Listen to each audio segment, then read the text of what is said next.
하나님, 이른 아침 주님을 향하여 우리의 마음을 엽니다. 회복해 하시는 주님, 피곤한 몸을 이끌고 잠자리에 들었으나 다시 깨끗한 마음과 몸으로 일어나게 하시니 감사합니다. 인간은 망가뜨리고 무너뜨리고 없애버리지만 하나님은 새롭게 하시고 다시 세우시며 다시 있게 하십니다. 창조주이신 하나님, 우리가 지금 코로나 감염병으로 인하여 혼란과 고통 속에 있으나 주님께서는 모든 것을 회복시키시며 모든 것을 다시 복구하시고 우리를 본래의 자리로 돌아가도록 하시는 분이심을 믿습니다. 하나님, 이 비정상적인 시간이 속히 지나고 모든 것이 다시 원래 모습으로 돌아갈 수 있기를 원합니다. 하나님께서 이 자연에게 허락하신 회복의 능력이 전염병으로 고생하는 이 땅에 임하게 하여 주시기를 원합니다. 하나님, 오늘도 코로나 감염병을 놓고 기도하지 않을 수 없습니다. 계속 환자들이 나오고 있는 가운데 우리 소망교회가 운영하는 복지기관들을 위해 기도합니다. 하나님, 우리 소망교회 복지법인이 주님의 사랑으로 운영하고 있는 서부 노인 요양센터의 모든 환자들이 감염병에 걸리지 않았으면 좋겠습니다. 수고하는 직원들에게 지혜를 주시고 사랑과 헌신의 마음을 주셔서 모든 환자들이 안전하게 요양을 하며 몸을 회복할 수 있도록 보호하여 주시옵소서. 베데스다에서 생활하는 우리 식구들, 소망그룹홈에서 지내는 우리 아이들을 주님께서 안전하게 보호하여 주시옵소서. 혹시나 감염병에 걸리면 연약한 몸과 마음으로 살아가는 친구들이라 치료를 받는 일이 힘들고 고통스러울 수밖에 없습니다. 그들이 안전하게 시설에서 거할 수 있도록 주님께서 지켜주시고 함께 돌보는 모든 직원들에게 지혜를 허락하여 주시옵소서. 미래 소망스쿨에서 공부하는 어린 아이들을 위해 기도합니다. 이들이 함께 생활하며 공부하기에 따로 갈 곳도 없습니다. 가까이서 지내야 하기에 걱정스러운 마음도 많습니다. 하나님, 우리 아이들이 안전한 곳에 평안히 거할 수 있도록 도와주시옵소서. 감염이 일어나지 않도록 주님께서 보호하여 주시옵소서.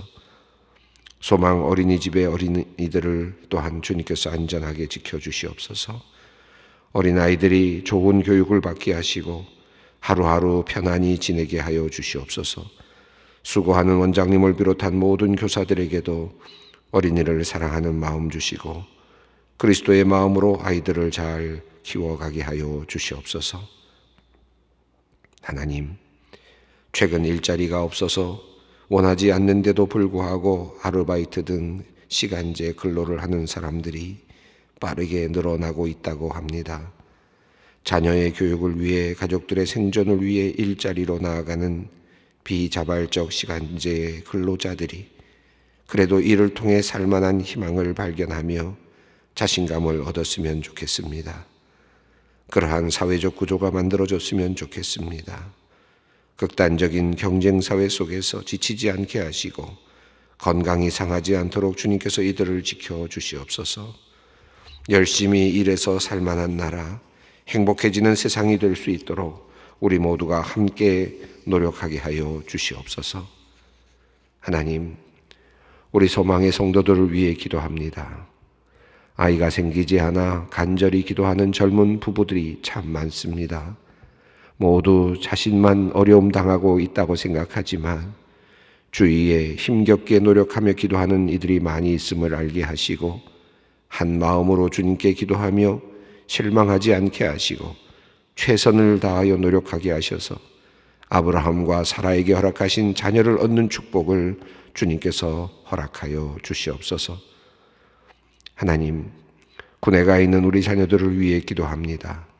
그들의 건강을 지켜주시고 그들의 마음이 외롭지 않게 하시며 훈련을 통하여 몸과 마음이 더욱 건강해지는 유익을 경험케 하여 주시며 가족 구성원들이 더욱 깊이 사랑하여 가정이 더욱 회복되고 화목하여지는 은혜가 또한 있게 하여 주시옵소서. 코로나로 인해 집에서 아이들과 씨름해야 하는 부모님들이 있습니다. 특별히 사춘기 아이들은 함께 마음을 나누기가 쉽지 않습니다. 이들과 힘겨운 씨름을 하는 우리 성도님들을 위로하여 주시고 사랑하는 아이들을 위해 그들이 기도할 때 그 기도가 하나님께 상달되며 응답을 받게 하여 주시옵소서. 하나님, 오늘 심장 판막 이식 수술을 받는 은퇴 집사님을 위해 기도합니다. 지금껏 겸손히 교회와 주님을 섬겨온 집사님에게 큰 은혜를 베풀어 주시옵소서. 먼저 그의 마음과 생각을 지켜주시고 두려움이 사라지게 하시며 참된 평안을 얻게 하여 주시옵소서. 의료진의 손을 주님께서 붙잡아 주시고 모든 수술이 순적하고 깨끗게 이루어지게 하여 주시옵소서. 치료도 적절히 이루어지게 하시며 치유도 빠르게 이루어지게 하셔서 건강한 몸으로 회복되어 하나님께 예배하는 날이 속히 오게 하여 주시옵소서.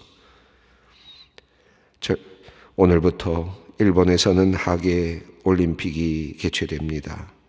여러 가지 사연들도 많고 걱정스러운 일들도 많습니다. 무엇보다 뒤틀어진 한일 간의 관계가 참으로 안타깝습니다. 정치를 하는 사람들이 자신의 이익을 위해 분열을 조장하거나 서로 대결의 양성으로 몰아가는 일이 없기를 간절히 원합니다. 가까운 곳에 살고 있는 이웃 국가와 상생하며 살아가는 길을 찾게 하시고 용서와 관용의 정신으로 서로를 대하게 하여 주시옵소서. 올림픽에 나가는 우리 대한민국의 태극 전사들을 주님께서 기쁘게 보아주시기를 원합니다. 오늘 개막식에 멋진 국가 단체복을 입고 들어설 우리의 태극 전사들에게 국민들의 성원이 이어지게 하시고 또한 하나님의 축복하심이 임하시기를 기도합니다. 준비한 만큼 최선을 다하게 하시고 좋은 결과를 얻도록 주님께서 모든 선수들의 마음과 몸을 주장하여 주시옵소서. 이제 하나님의 말씀 앞으로 나아갑니다. 말씀을 들을 때에 하나님이 내게 들려주시는 말씀 깨닫게 하시어 한 사람도 빈 마음으로 돌아가지 않게 하여 주시기를 원합니다. 말씀하실 성령 하나님을 기대합니다. 우리 주 예수 그리스도의 이름으로 기도드리옵나이다. 아멘.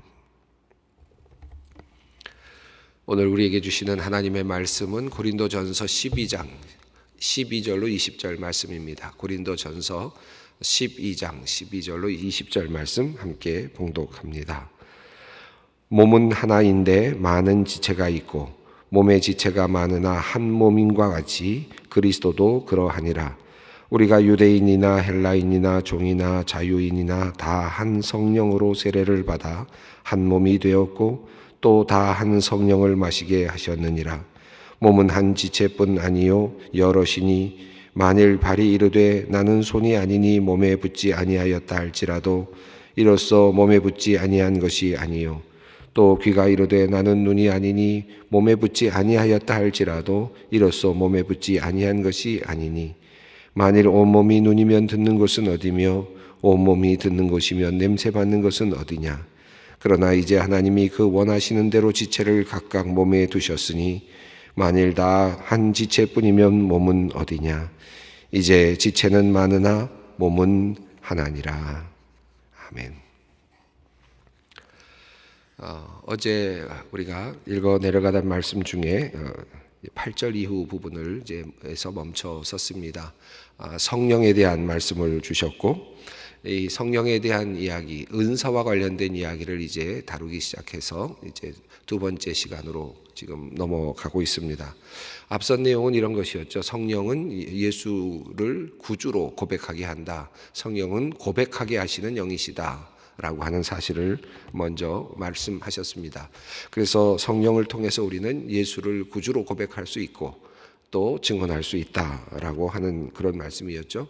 하나 더 나가서 그 성령께서 주시는 은사, 이 은사는 모든 다른 것들, 예를 들면 모든 사역이라든가 또는 모든 섬김과 같은 것들, 이런 것들과 동일하게 한 분이신 하나님으로부터 나왔다라는 사실을 이야기했습니다. 성부와 성자와 성령으로부터 유래한 것이다 라고 하는 사실. 그러니까 이 성령의 은사는 하나님으로부터 유래한 것이고 그것도 삼위이신 그 하나님 전적인 하나님으로부터 오는 그런 은혜다라고 하는 사실을 말했습니다. 또 하나는 성령은 유익하게 하시는 것이다. 공동체를 유익하게 하시려고 주시는 것이고 성령은 또한 교회를 유익하게 하시는 영이시다라는 사실을 이야기했습니다. 우선 전체적으로 이제 은사 문제를 이제 다루려고 할 때 신령한 것들, 신령한 일들에 대해서 다루려고 할 때 우선 큰 전제를 이제 이야기를 한 것이죠. 성령의 가장 기본적인 역사하심은 예수 그리스도를 구주로 고백하게 하는 데 있다라고 하는 아주 가장 중요한 이야기를 했고, 그리고 이 모든 성령의 은사는 하나님으로부터 왔다라는 사실을 확실하게 했고, 또 하나는 성령은 유익하게 하는 영이시다라고 해서 유익하게 하시기 위해서 우리에게 은사도 주시는 것이다 라는 그런 말씀이죠. 자, 이 큰 전제를 놓고 그 다음에 여러 가지 나타나는 양상들을 이제 설명하고 있는데요. 크게 세 단락으로 이렇게 나누어져 있는 것 같습니다. 그냥 하나의 기법일 수도 있겠는데 어떤 사람은 어떤 사람에게는 이라고 하는 부분이 나오고 또 어떤 곳에서는 다른 사람에게는 이라는 표현이 나옵니다. 그래서 알로스라고 하는 어떤 사람이라는 표현이 나오고 또 다른 사람이라고 하는 헤테로스라는 이제 표현이 나오는데, 이 다른 사람이라는 표현이 두 번 이제 나오고 있고 앞서서 처음 시작할 때는 어떤 사람이라고 이렇게 표현이 되어 있습니다. 그냥 일반적인 흐름으로 읽어갈 수도 있고 또 이것을 하나의 바울이 나름대로 분류했다라고 보고 그것을 이렇게 세 등분으로 나누어 볼 수도 있겠습니다. 이제 학자들 중에는 이것을 셋으로 이제 나누면서 설명하는 분들이 꽤 있는데요. 8절 말씀을 이제 우선 하나의 단락, 하나의 구별로 나누어지는 한 단락인데 8절이 이렇게 되어 있어요. 어떤 사람에게는 성령으로 말미암아 지혜의 말씀을, 그리고 어떤 사람에게는 같은 성령을 따라 지식의 말씀을, 이렇게 되어 있습니다. 그러니까 이게 하나로 묶은 거죠. 지혜의 말씀과 지식의 말씀. 말씀이라고 하는 하나의 큰 틀을 지금 잡았는데, 지혜를 이야기한다는 것은 이 세상과 다른 지혜, 그러니까 하나님의 지혜죠. 하나님의 지혜, 하나님의 말씀, 이것을 전하는 것이고, 지식의 말씀이라는 것은 이 세상의 어떤 지식들과 견주면서 설명하는 그런 하나의 의미가 되겠습니다. 그러니까 지식도 지혜도 하나의 성령으로부터 오는 것이다. 그러니까 그노시스라고 하는 하나의 큰 틀 안에서 이야기할 수 있겠습니다. 그래서 크게 보면 이제 지혜와 지식이라고 하는 한 부분을 하나의 큰 덩어리로 이렇게 묶었다고 볼 수 있겠죠. 그리고 나서 이제 하나의 단락을 나누듯이 다른 사람에게는 해서 이제 다른 사람부터 시작해서 또 어떤 쭉 해서 하나의 단락이 나눠지는데, 여기에는 같은 성령으로 믿음을이라고 했는데, 이 믿음이라는 표현은 여기 이 단락은 아마도 성령을 통해서 나타나고 있는 초자연적인 역사들을 한 곳에 묶은 것으로 이해할 수 있을 것 같습니다. 그래서 첫 번째는 믿음인데, 이게 믿음이 왜 초자연적인 역사냐? 물론 예수 그리스도를 구주로 고백하는 믿음도 초자연적인 역사일 수 있겠죠. 그렇게 볼 수 있죠. 그러나 여기서 말하는 이 믿음은 그것을 포함하겠지만, 그것을 좀 더 한 걸음 더 나아가서 교회를 든든히 세워가는 그런 믿음, 교회가 어떤 어려움 속에서도 실망하고 좌절하고 또 흩어질 수밖에 없을 것 같은 그런 아주 힘든 상황 속에서도 교회를 굳건히 세워가려고 하는 그 초자연적인 그 능력으로서의 믿음, 그런 사람이 있다는 것입니다. 한 걸음 더 나아가서 박해시에 얼마든지 예수를 부인하고 하나님을 부인하고 편안한 삶으로 돌아갈 수 있음에도 불구하고 순교를 각오하고 그 믿음을 지키는 그 믿음, 이 믿음은 초자연적인 것이다. 사실 그 전체가 다 초자연적인 것입니다. 예수를 구주로 고백하는 것도 있을 수 없는 일이고 쉽지 않은 일이고, 더 나아가서 교회를 어려움 속에서도 끝까지 지켜내는 믿음도 초자연적인 믿음이고, 순교의 자리에서 자신의 믿음을 잃지 않고 끝까지 지켜내는 믿음도 사실은 초자연적이라고도 할 수 있겠죠. 이 큰 믿음, 이 믿음이 어떤 것이냐? 이게 그냥 보기에는 아무것도 아닌 것 같아도 잘 드러나진 않지만, 그러나 이것도 역시 굉장히 중요하고 더 나아가서 초자연적인 하나님의 은사다 라고 이렇게 보고 있습니다. 자, 두 번째, 어떤 사람에게는 한 성령으로 병 고치는 은사를, 병 고치는 은사, 뭐 다른 말을 할 필요가 없겠죠. 성령의 능력으로 병을 고치는 은사가 있음을 분명하게 사도 바울은 우리에게 알려주고 있습니다. 지금도 사실은 그러한 역사들이 일어나고 있습니다. 그리고 성령의 임재가 있는 곳에 병 고침의 역사도 일어날 수 있고 또 일어나고 있다고 그렇게 믿습니다. 10절 말씀 보면 어떤 사람에게는 능력 행함을이라고 되어 있는데, 이 능력 행한다는 말도 조금 애매하게 표현이 되어 있는 것 같아서 조금 이해하기 어렵습니다만, 아마도 이 말씀은 사탄과의 전쟁, 마귀와의 전쟁, 영적인 싸움을 싸워나가는 그런 능력으로 이해하는 것이 적절할 것 같습니다. 또 어떤 사람에게는 예언함을이라고 되어 있는데, 예언함은 앞서 미리 일어날 일들을 알려주는 그런 하나의 그 점치듯이 하는 그런 의미도 포함은 될 수 있습니다만은, 그러나 구약적인 배경이나 또는 여기서 바울이 말하는 개념은 하나님의 말씀을 보다 더 분명하게 알려주는, 하나님의 뜻을 분명하게 전달해주는 그런 의미입니다. 그런 의미에서 지금 예언함이라고 할 수 있겠습니다. 바울 사도는 지금 고린도 전서를 쓰고 있지 않습니까? 본인은 지금 고린도 전서를 지금 그저 하나님의 마음으로 하나님께서 주신 영감을 가지고 지금 고린도 전서를 쓰고 있습니다. 아마도 바울은 이 당시에 이것이 성경이라는 곳에 들어갈 것이라고 아마 생각하지 못했을 수도 있습니다. 그러나 그는 그 글을 쓰는 것을 통해서 예언의 작업을 하고 있었던 것이죠.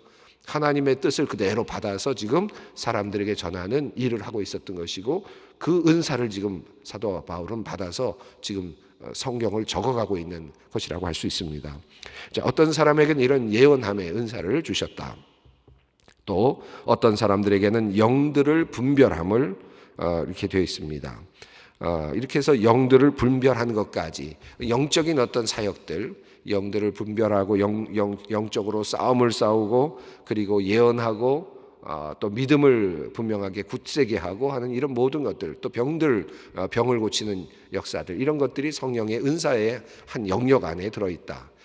이 부분을 우리가 사실은 좀 깊이 살펴보면 교회를 통해서 하나님께서 주시는 하나의 영역들, 영적인 영역들이 어디까지 펼쳐지는가를 우리가 알 수 있습니다. 자, 그리고 나서 또 세 번째 단락을 나눌 수 있는데, 세 번째 단락은 다른 사람에게는 해서 나눠지는 것인데요. 여기는 방언과 관련된 내용으로 따로 띄었습니다. 그래서 방언 말함을, 그리고 방언을 통역함을 주셨다라고 해서 하나로 띄어냈습니다. 왜 방언을 따로 띄어냈을까? 아마 여러 가지 이유가 있을 것 같은데, 바울은 이제 이후 뒤에 나오는 많은 이야기 속에서 사실은 방언에 대한 부분을 집중적으로 다루고 있기 때문입니다. 이 방언을 이제 어떻게 생각해야 되고, 또 부작용이 무엇인지, 또 문제가 무엇인지, 또 우리가 어떻게 이것을 바르게 신학적으로 적용해야 될지를 이제 뒤에 다루게 될 텐데, 그것을 조금 더 분명하게 하기 위해서 아마 방언을 따로 떼어낸 것 같고, 당시 고린도 교회의 가장 큰 문제이기도 했다고 볼 수 있겠습니다. 이 방언 말하는 것은 크게 보면 성경에 크게 두 가지 형태로 나타나거든요. 하나는 사도행전에 나오는, 앞서 나오는 2장에 나오는 것처럼 알아들을 수 있는 말로서의 방언이 있습니다. 그렇죠. 사도행전 2장에서는 각각 자기 나라의 방언, 자기들의 방언으로 들었다라고 하지 않습니까? 그러니까 각지에서 온 사람들이 사도들이 하는 방언을 통해서 자기 나라 말로 복음을 들었다는 것이에요. 이것이 첫 번째 방언의 모습이거든요. 그러니까 알아들을 수 있는, 소통이 되는, 그러나 그 소통이 서로가 다 다른 어떤 언어를 쓰고 있기 때문에 그 모든 서로 다른 언어를 쓰고 있는 사람들에게 각각 다가가는 그런 의미로서의, 알아들을 수 있는 언어로서의 소통을 가능하게 하고 소통을 좀 더 증진시키는 그런 것으로서의 성령의 은사로서의 방언이 이제 사도행전에 나오죠. 그런데 고린도 교회에서 나온 이 성령의 통해 은사로서의 방언은 또 다른 하나의 측면도 보이는 것 같습니다. 알아들을 수 없는, 그러니까 무슨 말인지 알아들을 수 없는 이제 그런 혀를 움직여서 이렇게 나타나는 것들입니다. 이 방언을 말한다라고 하는 이 표현은 글로사라는 것의 복수형으로 되어 있는데, 이거는 혀들이라는 뜻입니다. 그러니까 혀들이라는 말이 혀들이 움직이면서 계속 소리를 내는 것을 말하는데, 뒤에 이제 14장에 가면 이것이 알아들을 수 없는 말이라는 표현이 나오거든요. 이제 이걸 좀 다루고 싶었던 것 같아요. 사도 바울이 이 부분에 대해서 교훈을 주고 싶었던 것 같은데, 이것을 따로 떼어서 지금 하나의 방언 부분을 따로 지금 이야기를 하고 있습니다. 자, 이렇게 성령의 은사는 이렇게 다양하게 지금 나타나고 있습니다. 여기에서 목록으로 적시된 것뿐 아니라 성령께서 역사하시는 영역은 더 클 수도 있고 다양한 곳에서 일어날 수 있습니다. 당시 고린도 교회의 지금 상황 속에서 바울이 지금 정리하면서 지금 나타나고 있는 성령의 은사들을 지금 이렇게 분류한 목록이라고 할 수 있겠습니다. 자, 그 당시에 고린도 교회에 이런 일이 일어났구나, 우리가 그것을 알 수 있는 부분이죠. 자, 11절에서 이 모든 것들을 사도 바울은 이렇게 정리합니다. 이 모든 일들은 같은 한 성령이 하신 것이고 같은 한 성령으로부터 나온 것이다 라고 이야기를 했고, 그리고 이것은 각 사람에게 하나님께서 주시는 것이다. 다시 말하면 하나님의 선물이다. 그래서 은사는 선물이잖아요, 않습니까? 하나님께서 선물로 주시는 것, 하나님으로부터 받는 것이다. 내가 만들어낸 것이 아니고 내가 창작해내는 것이 아니라, 창조해내는 것이 아니라 하나님이 나에게 주시는 선물이다. 그리고 그것은 매우 다양하다 라는 사실을 이제 이야기했습니다. 자, 그리고 나서 오늘 본문으로 이어지는데, 오늘 본문에서는 이제 몸의 비유로 이제 넘어갑니다. 오늘과 이제 다음 본문이 이제 이어지는 본문이 바로 그 몸과 관련된 내용인데요. 몸의 비유는 참 기가 막힌 비유라고 생각합니다. 하나의 하나됨을 가장 명료하게 말할 수 있으면서도 또 생명을 그 안에 담고 있기 때문에 그 생명력도 이야기할 수 있는 것이기 때문에 가장 좋은 비유를 바울이 성령을 통해서, 하나님의 역사심을 통해서 이 비유를 가져온 것 같아요. 이 부분 12절 말씀을 한번 읽어보겠습니다. 몸은 하나인데 많은 지체가 있고 몸의 지체가 많으나 한 몸인 것 같이 그리스도도 그러하니라.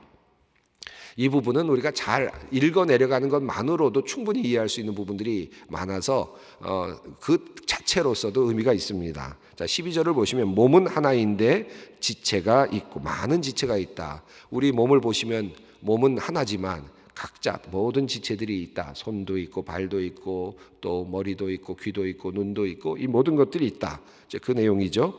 이것을 다시 반복해서 몸의 지체가 많으나 한 몸인과 같이, 이것은 같이 같은 의미를 반복했습니다. 그리스도도 그러하니라, 이런 말씀인데요. 이 말을 조금 더 원어에 가깝게 설명한다면 그리스도와 함께 하는 것도 그러하니라라는 표현이 조금 더 명료하게 느껴지실 것입니다. 그리스도도 그러하니, 그리스도와 함께 하는 것도 그러하다. 몸이 하나인데 모든 지체가 있는 것처럼 그리스도와 함께하는 것도 그러하다. 이렇게 표현했습니다. 그래서 그리스도와 함께하는 이 공동체, 그리스도와 함께하는 이 모든 것은 몸의 비유로 충분히 설명할 수 있겠다라는 것으로 그렇게 이해할 수 있겠습니다. 자, 13절 말씀 읽습니다. 우리가 유대인이나 헬라인이나 종이나 자유인이나 다 한 성령으로 세례를 받아 한 몸이 되었고 또 다 한 성령을 마시게 하셨느니라. 이 13절이 아주 절묘한 표현이라고 생각하는데, 유대인이나 헬라인이나 종이나 자유인이나 모든 다른 사람들, 생긴 것도 다르고 태생도 다르고 그리고 뭐 인종도 다르고 모든 것이, 종교도 심지어는 다르고, 이 모든 것들이 다른 이 모든 사람들, 전혀 다른 존재라고 할 수 있는 다양한 모든 사람들, 이 다양한 모든 사람들이 어떻게 해서 하나가 되는가, 한 몸이 되는가라는 것을 이야기합니다. 앞에 있는 몸과 연결되면서 지금 이 이야기는 어떻게 이 모든 다양한 사람들이 하나가 되고 한 몸이 되는가를 이야기하는데, 거기에 그 한 몸이 되게 하는 중요한 매개체가 있는데 그 매개체가 바로 성령이다라고 그렇게 이야기를 합니다. 다양한 모든 사람들이 한 몸이 되게 하는 매우 중요한 도구, 그리고 그것을 가능케 하는 능력, 그것은 바로 성령님이시다. 그래서 한 성령으로 라고 했고 또 한 성령을 마시게 하셨다. 한 몸이 된다. 성령으로 한 몸이 된다라고 이야기를 합니다. 자, 그런데 여기에 또 중요한 내용이 하나 더 덧입혀져 있죠. 그것은 바로 성령으로 세례를 받아 그리고 한 성령을 마시게 하셨다. 무슨 말씀입니까? 세례를 통해서 그들이 한 몸이 되었고, 그리고 성찬을 받음으로 그들은 끊임없이 한 몸됨을 끊임없이 증언하는 것이다. 성찬은 그러므로 한 몸 되는 것을 끊임없이 또 확인하는 것이다 라고 하는 그런 의미입니다. 그래서 세례와 성찬을 통해서 여러 가지 의미가 있지만, 제가 화요주차를 통해서도 말씀을 드렸습니다마는 이 중세 시대에는 이 세례와 성찬의 의미가 죄와 관련된 것으로 이렇게 한정되었지 않습니까? 그래서 이 세례는 원죄를 제거하는 하나의 의식으로 이해를 했고, 또 성찬을 받는다는 것은 그간에 지었던 자범죄들, 세례 이후에 지어졌던 많은 자기 자신의 잘못들을 해소하고 또 용서받는 하나의 자범죄의 용서로 그렇게 이해를 했단 말이죠. 그래서 죄의 용서와 관련해서 그렇게 해석을 많이 했습니다. 세례, 성찬이 그렇게 해석이 됐죠. 그런데 지금 오늘 고린도전서 12장에서 바울은 세례와 성찬의 의미를 어떻게 이야기하고 있습니까? 한 몸이 되게 하는 의식으로, 세례를 통해서 그들이 하나가 되는 것이고, 그리고 성찬을 통해서 끊임없이 그들의 하나됨을 스스로 인정하고 고백하고, 그리고 그것을 유지해 나가는 것이다. 한 몸 됩니다. 세례를 통해서, 그리고 성찬을 통해서 한 몸이 된다. 그리고 그것을 가능하게 하시는 분은 세례와 성찬이라고 하는 하나의 의식, 성례전의 뒤에 계시는 성령님이 이시다라고 하는 것입니다. 그래서 세례와 성찬을 통해서 성령님께서 모든 그리스도인들을 유대인이든지 헬라인이든지 종이든지 어떤 사람이든지 그들을 하나로 묶으시고 한 몸으로 만들어 가신다라고 그렇게 말씀합니다. 여기서 한 몸이라는 것은 그냥 조각의 몸이 아닙니다. 다음 시간에도 나옵니다만, 이것은 한 몸이 된다는 것은 조각의 몸이 아니라 붙어 있는 것만 아니라 생명으로 서로 소통하고 서로 사귀고, 그리고 서로 연결되고 서로에게 유익을 주는 그런 의미죠. 그런 한 몸이라고 할 수 있겠습니다. 자, 그래서 이 한 몸됨이라는 것은 우리가 그리스도로 하나가 된다, 한 몸이 된다라는 것은 내가 의지로 결정해서 되는 것이 아닙니다. 내가 판단해서 내가 결정하고 내가 결정문을 쓰고 결심문을 쓰고 내 의지로 만들어지는 것이 아니라, 내가 세례를 받고 성찬을 받을 때 성령께서 세례와 성찬 가운데 함께 하시면서 우리를 한 몸으로 신비롭게 만들어 가시는 것입니다. 하나님의 창조물이다는 것입니다. 그래서 우리가 느끼느냐 느끼지 않느냐는 것은 중요하지 않습니다. 이미 그렇게 하나님께서 한 몸으로, 그리스도를 정점으로 한 몸으로 만들어 내신다는 뜻이죠. 자, 그래서 15절 말씀을 읽어보겠습니다. 만일 발이 이르되 나는 손이 아니니 몸에 붙어 있지 아니하였다 할지라도 이로써 몸에 붙지 아니한 것이 아니요. 16절입니다. 또 귀가 이르되 나는 눈이 아니니 몸에 붙지 아니하였다 할지라도 이로써 몸에 붙지 아니한 것이 아니니. 내가 아무리 내가 의식으로 내 자의식으로 나는 붙어 있지 않아, 나는 아니야 라고 아무리 그래도 이미 귀가 아무리 그런다 할지라도 이미 붙어 있단 말이죠. 이것은 그냥 현실이 됐단 말입니다. 하나님의 창조를 통해서 그렇게 된 것입니다. 내가 인정하느냐 인정하지 않느냐 중요하지 않습니다. 이미 그렇게 만들어졌다는 겁니다. 나는 아니다, 나는 빠져나갈 거야, 빠져나갈 수가 없다는 겁니다.